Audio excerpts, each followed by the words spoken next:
irratti kan barbaannu mana lubummaa Oromiyaa yookaan mana kiristaanaa Dr. Biraanuu Naggaa masqalii dhungachiiftee Profeesar Mararaa Guddinaa lagattuun barbaannu.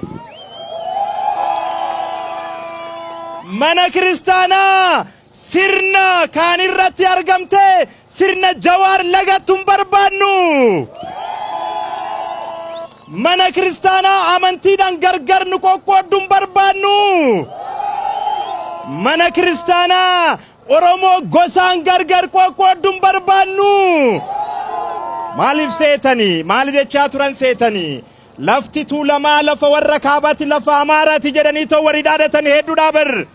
Oromoon tuulamaa waan Ortodoksii ta'eef Oromummaa isaa jijjiiree jira. Kanaan booda obboleewwan isaa warra Musliimaa warra Protestaantii wajjiniin tokkummaadhaan hin jiraatu warri jedhan hedduudha. Kuni ni fashalaa.